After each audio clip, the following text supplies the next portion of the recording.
Good afternoon, everybody. My name is Lokes Brooksbank. Before I begin, I'd like to acknowledge the traditional owners of the land that we are on today, their elders past, present and emerging, and also acknowledge their continued connection to the land and waters in which we all live and work. Today, somewhat in line with the presentation that just came before me, I'm presenting on reef community perceptions, but of Crown of Thorns Starfish management, or COTS management. This project sits within a larger COTS Control Innovation Program, which is a program that aims to accelerate the development and uptake of novel methods and technologies in response to COTS outbreaks. Full disclosure, much of the research that Dr. Gillian Paxton just presented on in the RAP Regional Deep Dive significantly contribute to this presentation and research, and the methods and the analysis are the same. So in this very short presentation today, I aim to explain what our project is doing in the COTS control and innovation space, and take a shallow dive into some of our initial insights and next steps. As we all probably know, the GBR at the moment is experiencing its fourth major outbreak of COTS since 1960. In response to this threat, we as social scientists in the COTS control innovation space are exploring how COTS control strategies and technologies can be designed and implemented in a way that is responsive to community needs and maximizes community participation in COTS management. This presentation draws on 48 interviews with members of the Reef community and their understanding of COTS and the importance of COTS management. Using a Reef community capital approach or framework, this research explored how perceptions of COTS closely connected to the ways that communities use and value the Reef. The concept of community capital is adapted from Flora et al., who state that when communities utilize their assets to create other resources, those resources and assets become capital.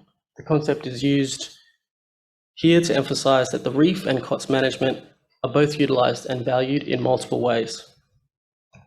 Broad insights from the first 48 interviews begin to highlight how perceptions of COTS and COTS management are embedded in community aspirations of Reef capital. Within these broad findings, there are two primary sets of insights that we observed across community accounts.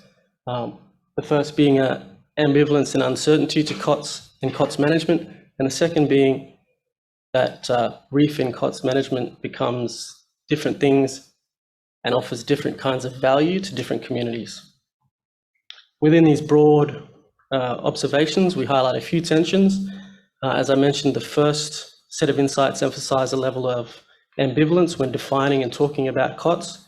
So participants understand the disruptive nature of COTS outbreaks, which damage the natural, aesthetic, and economic capital of the Reef.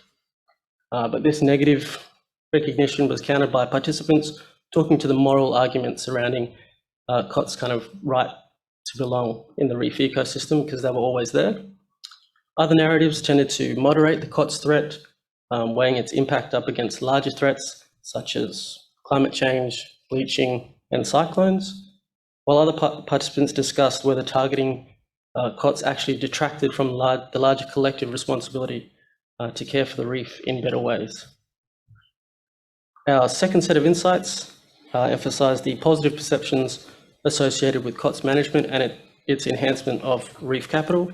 Within this set of insights, participants speak to the positive impacts of COTS management in protecting the Reef's ecological and economic capital, emphasising the social and vocational benefits associated with COTS management and programs.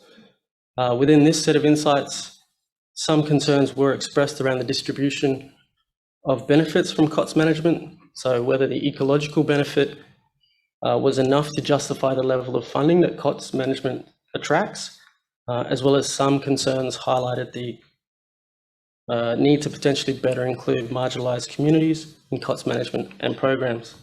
Now, this was the first phase of data collection, so the next steps will primarily seek to expand our research into the central and southern regions of the GBR, inquire further about the fairer distribution of benefits and participation in COTS management, in particular, potentially ways to enhance the benefits and engagement with traditional owner communities, and also explore responses to the prospect of novel COTS management strategies, such as the use of semiochemicals.